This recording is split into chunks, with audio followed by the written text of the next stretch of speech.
Hi to all. ఇక్కడ కనిపిస్తున్నటువంటి క్రీమ్లు అయితే అస్సలు యూస్ చేయకండి. ఇవి యూస్ చేయడం వల్ల చాలా సైడ్ ఎఫెక్ట్స్ ఉంటాయి. ఫెయిర్నెస్ కోసమని లేదంటే పిగ్మెంటేషన్ కోసమని అప్పటికప్పుడు రిలీఫ్ ఉండొచ్చేమో, కానీ ఇవి యూస్ చేయడం వల్ల చాలా ప్రాబ్లమ్స్ వస్తాయి స్కిన్కి. ఎలాంటి ప్రాబ్లమ్స్ వస్తాయి అనేది ఇప్పుడు మనము డాక్టర్ మాటల్లోనే తెలుసుకుందాము. ఇది యూస్ చేయడం వల్ల ఒక ఆవిడకి ఏమైందో తెలుసుకుందాం ఇప్పుడు. ముఖానికి మంగు ఉందా? మరి ఇదే మీ క్రీమ్ ఇది కావాలని వచ్చిన స్కిన్స్ అయినా ఏమని పెడతా చెప్పు తెచ్చుకోండి మేము వేరే వాళ్ళు చెప్పింది. దాన్ని వాడినప్పుడు బాగుంటుంది. తర్వాత మళ్ళా నల్లగైతే ఒక 2 రోజులు 3 రోజులు వాడకుండా నల్లగైతుంది. వాడినప్పుడు బాగానే ఉంటది, నీట్ గా ఉంటది ముఖం. తర్వాత నల్లగైతుంది, మళ్ళీ ఎండపోతే ఎర్రగైతుంది ముఖం. ఏ ముఖం అట్లా ఎర్రగైందంటే ఆ ఎర్రగా అయిన తర్వాత ఎంబడే మళ్ళీ నల్లగైతుంది. ఇంకా మరి నీకు ఎందుకు బాగుందని అనిపించింది? సైడ్ ఎఫెక్ట్ కనపడడం లేదా? ఎర్రగైతుంది నల్లగైతుంది అని.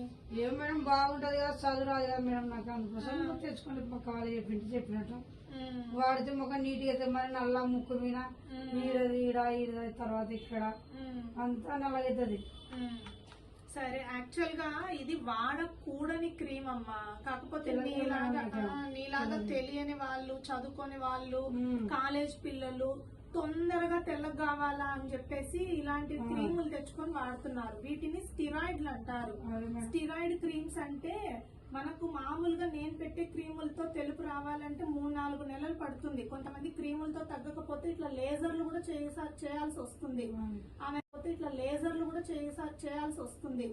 అవన్నీ కాదు, మాకు ఈజీగా తగ్గాల, తక్కువ రేటుకు తగ్గాల, తొందరగా తెలుపు కావాలా అని చెప్పి తెలియక పిల్లలు కావచ్చు, మీలాగా పల్లె వాళ్ళు కావచ్చు, చదువుకోని వాళ్ళు కావచ్చు, ఇట్లాంటి క్రీములు తెచ్చుకొని వాడుతున్నారు. ఇవి వాడినప్పుడు ఫస్ట్ లో బానే ఉంటది.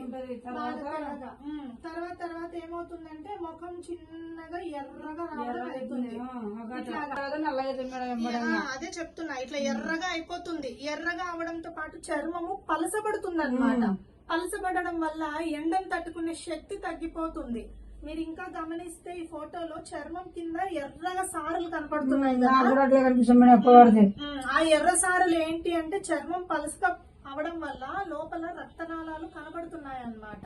పోన్ ఏమవుతుందంటే ఆ చర్మం పలసబడ్డం వల్ల క్రీము రక్తంలో కలుస్తుంది. మనం మాత్ర వేసుకుంటే ఎంత సైడ్ ఎఫెక్ట్లు వస్తాయో ఆ మాత్ర అంత ప్రభావము ఉత్త క్రీమ్ వల్ల వస్తుంది.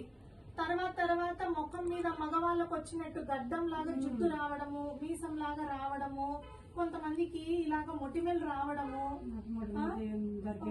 రావడము, అది ఒళ్ళంతా మందుకోవడం జరుగుతుంది. సో తెలియక కొంతమంది అది వాడిన వాళ్ళు సంవత్సరాలు వాడి దాని నుంచి బయటపడలేక బాధపడుతున్నారు. బయట పడాలని ఆపడాలని చూస్తే నల్లగా అయిపోతున్నాము, మరి ఎట్లా అని చెప్పి బాధపడుతున్నారు.